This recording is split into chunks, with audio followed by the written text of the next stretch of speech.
வணக்கம்ரே. தன்னுடைய மரணம் நெருங்கிவிட்டது அப்படின்னு தெரிந்து கொண்ட தெலுங்கானாவை சேர்ந்த மருத்துவர் ஒருவர் தன்னுடைய மனைவியுடைய எதிர்காலத்துக்காக செய்த காரியம்தான் தற்போது அனைவரையுமே கண்ணீர் கடலில் ஆழ்த்தியிருக்கு. மனைவியுடைய தேவை மட்டுமல்லாமல் தான் இறந்த பிறகு யாருக்குமே எந்த விதத்திலும் நம்ம சிரமம் கொடுக்கக்கூடாது அப்படின்னு சொல்லி ஒவ்வொரு விஷயமா அவர் பார்த்து பார்த்து செஞ்சு வச்சுருக்காரு. இதெல்லாம் இவர் செஞ்சுருக்காரா அப்படின்னு சொல்லி இது எல்லாமே தெரிஞ்சுக்கிட்ட அவருடைய நண்பர்களும் உறவினர்களும் தற்போது வியப்பில் ஆழ்ந்து போயிருக்காங்க. அது மட்டும் இல்லை, உயிரோடு இருக்கும்போதே மனைவிக்கும் குழந்தைக்குமே ஒன்றும் செய்யாமல் அவர்களை துன்புறுத்தக்கூடிய மனிதர்கள் மத்தியில் இப்படிப்பட்ட ஒரு மனிதரா அப்படின்னு சொல்லி எல்லாருமே ஆச்சரியப்படுறாங்க. அப்படி என்ன தான் இவர் செஞ்சார், நடந்தது என்ன, வாங்க டீட்டெயிலாக பார்க்கலாம். தெலுங்கானா மாநிலம் கம்பம் மாவட்டத்தை சேர்ந்தவர் தான் ஹர்ஷவர்தன்.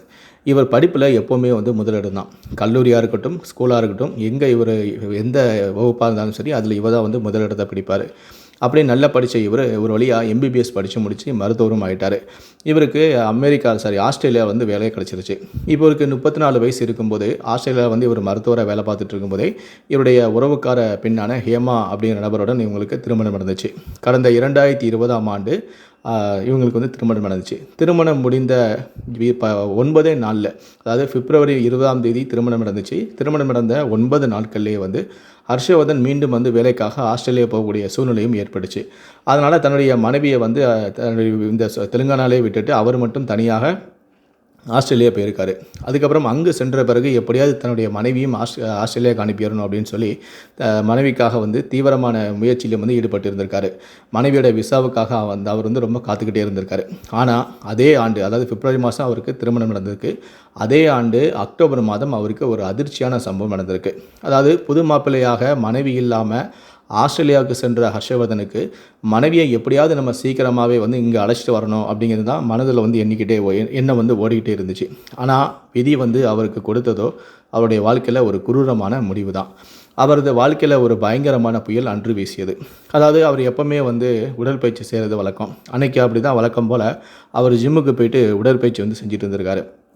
அப்போ திடீர்னு அவர் ரத்த வாந்தி எடுத்திருக்காரு. மருத்துவரான ஹர்ஷவர்தனுக்கு இது ஏதோ தப்பாக இருக்கே, நமக்கே ரத்த வாந்தி எடுத்தோம், சரியில்லையே அப்படின்னு சொல்லிட்டு உடனே என்ன பண்ணியிருக்காருன்னா முழு உடல் பரிசோதனை செஞ்சுருக்காரு. அதில் அவருக்கு அதிர்ச்சிகரமான செய்தி தான் இருந்திருக்கு. அவருக்கு புற்றுநோய், அதாவது நுரையீரல் புற்றுநோய் இருக்குது அப்படிங்கிறது அந்த உடல் பரிசோதனையில் தெரிய வந்திருக்கு. அதுவும் அட்வான்ஸ் ஸ்டேஜில் இருக்குது அப்படிங்கிறதையும் கண்டுபிடிக்கப்பட்டது. மேலும் இவருக்கு அதிர்ச்சியை கொடுத்துருக்கு. அதாவது இன்னும் இவர் கொஞ்ச நாள் தான் உயிரோடு இருப்பார், அதிகபட்சம் ஒரு 2 வருஷம் தான் உயிரோடு இருப்பார் அப்படிங்கிற அந்த மருத்துவ அறிக்கையை பார்த்ததுமே இவருக்கு ரொம்ப ஷாக் ஆயிடுச்சு. ரொம்ப கவலை அடைய ஆரம்பிச்சிட்டாரு. திருமணமாகி 9 நாட்கள் மட்டுமே தான் மனைவியோட வாழ்ந்திருக்காரு. இப்படி 9 நாட்கள்லேயே மனைவியை பிரிந்து வந்த ஹர்ஷவர்தனுக்கு விதி இப்படி ஒரு கொடூரமான விளையாட்டை இப்படி விளையாடும் அப்படின்னு சொல்லி அவர் கனவுல கூட நினச்சி பார்த்துருக்கவே மாட்டார். முதல்ல இது அவருக்கு ரொம்ப கஷ்டத்தை தந்தாலும், நம்ம மனுஷனாக இந்த உலகத்தில் பிறந்துட்டா சாவு எப்படியும் தானே தீரும், மனுஷனாக இருந்தால் அவன் செத்து தான் ஆகணும் அப்படிங்கிற விஷயத்த, இந்த யதார்த்தமான இந்த விஷயத்தை அவர் ஒரு வழியாக ஏற்றுக்கொண்டு மனசையும் தேர்த்திட்டார். அதுக்கப்புறம் இவர் தன்னுடைய பெற்றோர்கிட்டையும் தன்னுடைய மனைவிக்கிட்டையும் இந்த விஷயத்தை தெரியப்படுத்தியிருக்காரு. முதல்ல அவராலே தாங்கிக் கொள்ள முடியல. அவர் தன்னை ஒரு வழியாக தேர்த்தின பிறகு தான் இந்த விஷயத்தை தன்னுடைய பெற்றோர்கள்கிட்டையும் மனைவிக்கிட்டையும் சொல்லியிருக்காரு. இந்த விஷயத்தை கேட்டு அவர்கள் எல்லாமே கதறி எழுதியிருக்காங்க. அதுலேயும் குறிப்பாக அவருடைய மனைவி அவரோட வெறும் 9 நாள் தான் வாழ்ந்திருக்காங்க. இப்படி ஒரு விஷயத்தை சொன்ன உடனே அவங்க, நம்ம வாழ்க்கை இப்படி போயிடுச்சு, நமக்கு இப்படி ஒரு நிலைமையா அப்படின்னு சொல்லி சின்ன வயசுலேயே தன்னுடைய கணவனை இழக்க போகிறேனே, அவரும் சாவு முன்கூட்டியே நமக்கு தெரிஞ்சிருச்சு அப்படின்னு சொல்லி அவங்க கதறி துடிச்சிருக்காங்க. ஒரு வழியாக ஹர்ஷவர்தன் தன்னுடைய மனைவியை தேர்த்திருக்காரு. அது மட்டும் இல்லை, நான் இங்கே சிகிச்சை நல்லா இருக்குது, ஆஸ்திரேலியாவில் நல்லா தான் சிகிச்சை கொடுக்குறாங்க, நீங்கள் பயப்படுற மாதிரிலாம் எனக்கு எதுவும் ஆகாது, எனக்கு சீக்கிரமாகவே குணமாயிரும், நீங்கள் பயப்படாதீங்க அப்படின்னு சொல்லி கவலையோடு இருந்த அவங்கள அப்படி இப்படின்னு சொல்லி ஒரு வழியாக தேர்த்திருக்காரு. அதே சமயத்தில் தான் இறந்து விட்டால் தன்னுடைய இளம் மனைவி நிர்கதி ஆகி விடுவாளோ அப்படின்னு அவர் எண்ணியிருக்காரு. அது மட்டும் இல்லை, அதுக்காக அவளுக்கு தேவையான பொருளாதார உதவிகளை செய்யணும் அப்படின்னு ஒரு முடிவுக்கு வந்திருக்காரு. தான் இறந்த பிறகு அவளுக்கு பண பலன்கள் தேவைப்படும், அதாவது பணம் தேவைகள் அதிகமாக இருக்கும், அதை எப்படி கிடைக்கிறதுக்கு ஏற்பாடு செய்யணுமோ அதெல்லாமே செஞ்சுருக்காரு. அதாவது தான் இறந்த பிறகு இன்சூரன்ஸ் பணம் தன்னுடைய மனைவிக்கு கிடைக்கிற மாதிரி ஒரு பெரிய தொகைக்கு அவர் இன்சூரன்ஸ் பாலிசியும் எடுத்திருக்காரு. இப்படி ஒரு பாலிசி அவர் எடுத்திருக்காரு, அவர் மனைவிக்காக இதை செஞ்சுருக்காரு அப்படிங்கிற விஷயமே அவர் தன்னுடைய மனைவி கிட்ட இந்த விஷயத்தை அவர் சொல்லவே இல்லை. மேக்ஸிமம் நம்ம வந்து ஒரு 2 வருஷம் தான் உயிரோட இருப்போம். அதனால் நம்ம மனைவி கிட்ட இத சொல்ல வேண்டாம் அப்படின்னு அவர் மறைச்சிருக்காரு. அதே சமயத்தில நான் 2 வருஷம் தான் உயிரோட இருப்பேன். அதனால் உனக்கும் ஒரு வாழ்க்கை வேணும் அப்படின்னு சொல்லி மனைவிய வந்து புரிய வச்சு, நான் உனக்கு முன்கூட்டியே விவாகரத்து குடுத்துறேன் அப்படின்னு சொல்லி மனைவிய புரிய வச்சு அவருக்கு விவாகரத்தும் கொடுத்துருக்காரு. நீ சீக்கிரமாவே மறுமணம் செஞ்சுக்கோ அப்படின்னு சொல்லி மனைவிய வந்து வற்புறுத்தியிருக்காரு. ஆனா நீங்க உயிரோட இருக்கிற வரைக்கும் நான் அத செய்யவே மாட்டேன் அப்படின்னு சொல்லி மனைவி வந்து ரொம்ப உறுதியா இருந்திருக்காங்க. தன்னுடைய மனைவிய வந்து அவர் விதவையா பார்க்கற அவ விரும்பல. அதுக்காக தான் முன்கூட்டியே தன்னுடைய மனைவிக்கு தன்னுடைய நிலைமையை எடுத்து சொல்லி அவருக்கு விவாகரத்தும் கொடுத்துருக்காரு. மகன் வந்து இந்த மாதிரி பெற்றோர்கள்கிட்ட வந்து நான் இப்போ இந்த மாதிரி எனக்கு புற்றுநோய் ஏற்பட்டிருக்கு, நான் வந்து சீக்கிரமாக இதாயிருவேன் அப்படின்னு சொல்லும்போது அவருடைய வார்த்தைகளை முதல்ல அவருடைய பெற்றோர்கள் நம்பவே இல்லை. அவங்க பதட்டத்தில் வந்து தன்னோட மகனை எப்படியாவது காப்பாற்றணும் அப்படின்னு தான் அவங்க நினச்சாங்க. மகனை பார்க்கணும் அப்படின்னு அவங்களுக்கு ஒரே ஏக்கமாக இருந்துச்சு. நீ இந்தியாவுக்கு வந்துருப்பா, இந்தியாவிலே நீ வந்து சிகிச்சை எடுத்துக்கப்பா அப்படின்னு சொல்லி எவ்வளோ வற்புறுத்தி கூப்பிட்டாங்க. நீங்கள் இங்கே வாப்பா அப்படின்னு சொல்லி கூப்பிட்டாங்க. ஆனால் அவரோ வந்து இல்லை, இந்தியாவை விட ஆஸ்திரேலியா தான் நல்ல தரமான சிகிச்சை கொடுக்குறாங்க அப்படின்னு சொல்லி நான் இந்தியாவுக்கு வர மறுத்துட்டார். இந்த பெற்றோர்கள்ட்ட வந்து அதனால் அடிக்கடி தினமும் வந்து நம்ம தான் செத்துருவோமே அப்படின்னு சொல்லி தினமும் தன்னுடைய பெற்றோர்கள்கிட்டையும் மனைவிகிட்டையும் நண்பர்கள்கிட்டையும் வீடியோ கால் பேசாத நாளே கிடையாது. தினமும் பேசிக்கிட்டே தான் இருந்தார். மேலும் தான் இறந்து போனால் தன்னுடைய உடலை வந்து இந்தியாவுக்கு கொண்டு செல்வதை எந்த விதமான சிரமமும் இருக்கக்கூடாது அப்படிங்கிறதுக்காக தன்னுடைய உடல்நிலை குறித்து ஆஸ்திரேலியா இருக்கக்கூடிய ஆஃபீஸர்கள் கூட டிஸ்கஸ் பண்ணியிருக்காரு. அதுக்கப்புறம் நான் இறந்து போனால் தன்னை அடக்கம் செய்ய தன்னுடைய உடலை வந்து எந்த விதமான பிரச்சனையும் இல்லாமல் உடனே வந்து இந்தியாவுக்கு அனுப்ப வேணும் அப்படின்னு சொல்லி அதுக்கு என்னென்ன ஃபார்மாலிட்டிஸாக இருக்கோ அத்தனை ஃபார்மாலிட்டிஸுமே அவரே வந்து முன்னின்று முடிச்சு வச்சுருக்காரு. 10வது வரைக்கும் விமான கட்டணம் வரைக்கும் எல்லாத்தையுமே வந்து முன்கூட்டி அவர் செலுத்தி வச்சுருக்காரு. அது போக தனக்காக வந்து 3 லட்சம் ரூபாய்க்கு ஒரு சவப்பெட்டியுமே முன்கூட்டியே வந்து வாங்கி வச்சுருக்காரு. தன்னுடைய உறவினர்களுடன் அடிக்கடி வீடியோ காலில் வந்து பேசி வந்தார்.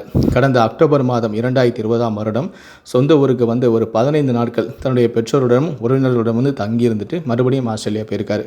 இந்த நிலையில் தான் எதிர்பார்த்தது போலவே ஹர்ஷவர்தனுக்கு யமன் களவாடி செல்லும் தேதியும் வந்தது. அதாவது கடந்த மாதம் 24ஆம் தேதி அவருடைய உடல்நிலை வந்து தீவிரமாக பாதிக்கப்பட்டிருக்கு.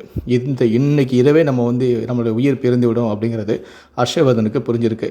அவருடைய உடல்நிலை வந்து ரொம்பவும் மோசமாக இருக்குது. தான் இன்னும் சில நேரங்கள் மட்டும்தான் உயிரோட இருப்பேன், இறந்து விட போகிறேன் அப்படிங்கிற அறிந்த அவர் ஒரு 2 மணி நேரத்துக்கு முன்பாகவே தன்னுடைய நண்பர்களுக்கு தான் இறக்கப் போவதாக தெரிவிச்சிருக்காரு. தன்னுடைய நண்பர்களுக்கு ஃபோன் செய்து வாட்ஸ்அப் மூலமாகவும் இன்னும் இன்று மாலை நான் வந்து என்னுடைய வீட்டில் இறந்து கிடப்பேன், என்னுடைய உடலை வந்து எடுத்துகிட்டு போங்க அப்படின்னு சொல்லி ஒரு குறுஞ்செய்தி அனுப்பியிருக்காரு. இதை பார்த்து அலறி அடித்து கொண்டு அவருடைய நண்பர்கள் ஹர்ஷவர்தனுடைய வீட்டுக்கு போயிருக்காங்க. ஆனால் உயிரற்ற அவருடைய உடலை தான் அங்கே பார்க்க முடிஞ்சிருக்கு. அதனைத் தொடர்ந்து அவருடைய இறுதி ஆசைப்படி ஏற்கனவே அவர் செய்து வைத்திருந்த ஏற்பாடுகளின் அடிப்படையில் அவருடைய உடலை வந்து விமானம் மூலமாக ஆஸ்திரேலியாவில் இருந்து ஹைதராபாத்திற்கு இருக்கக்கூடிய பேகம்பேட் விமான நிலையத்துக்கு கொண்டு வந்திருக்காங்க. அதைத் தொடர்ந்து கடந்த 5ஆம் தேதி அவருக்கு இறுதி சடங்குகளும் நடத்தப்பட்டிருக்கு. அப்போது அவருடன் உடலோடு அவர் தன் மனைவிக்காக செய்து வைத்திருந்த பொருளாதார உதவிகள் அடங்கிய ஆவணங்கள், அதாவது இன்சூரன்ஸ் செய்திருக்கல, அதற்கான ஆவணங்கள் எல்லாமே வந்து அதோட சேர்ந்து வந்திருக்கு. இதை பார்த்து தன்னுடைய கணவன் எனக்கு விவாகரத்து மட்டும் கொடுக்கல, தான் பின்னாடி எந்த விதமான பிரச்சனையும் சந்திக்கக்கூடாது, பொருளாதாரத்தில் நான் பாதிக்கப்படக்கூடாதுன்னு சொல்லி எனக்கு அவர் இன்சூரன்ஸ் வேறு எடுத்து வச்சுருக்காரா அப்படின்னு சொல்லி அதை பார்த்து அவங்க கதறி அழுதுருக்காங்க. இதை பார்த்து அவருடைய மனைவியும் பெற்றோரும் கதறி அழுதது அங்கு சுற்றியிருந்த அவருடைய நண்பர்களையும் உறவினருடைய மனதையும் கரைய வைத்தது. தனக்கு தீராத நோய் இருக்கிறது என அறிந்ததும் தன்னுடைய இறப்பை தைரியமாக எதிர்கொண்ட ஹர்ஷவர்தன் ஒரு காவிய நாயகன் என்றேதான் சொல்ல வேண்டும். இந்த நல்ல ஆத்மா சாந்தி அடைய அனைவரும் பிரார்த்திப்போம். இவரின் இந்த செயல் தற்போது சமூக வலைத்தளங்களில் வைரலாகி வருகிறது. இந்த ஒரு செயலை செய்த இவரை பற்றி உங்களுடைய கருத்துக்கள் என்ன அப்படிங்கிறத கீழே இருக்கக்கூடிய கமெண்ட் செக்ஷனில் மறக்காமல் சொல்லுங்கள். இவரை பாராட்டணும் அப்படின்னு நினைக்கிறவங்க இந்த வீடியோக்கு ஒரு லைக் கொடுத்துட்டு மறக்காமல் இந்த வீடியோவை மற்றவங்களுக்கும் ஷேர் பண்ணுங்கள். மேலும் இது போன்ற பல வீடியோக்களை பார்க்கணும் அப்படின்னு நினச்சிங்கன்னா மறக்காமல் சேனலுக்கு சப்ஸ்கிரைப் பண்ணுங்கள். கூடவே அந்த பெல் சிம்லையும் மறக்காமல் கிளிக் பண்ணுங்கள். நன்றி, வணக்கம்.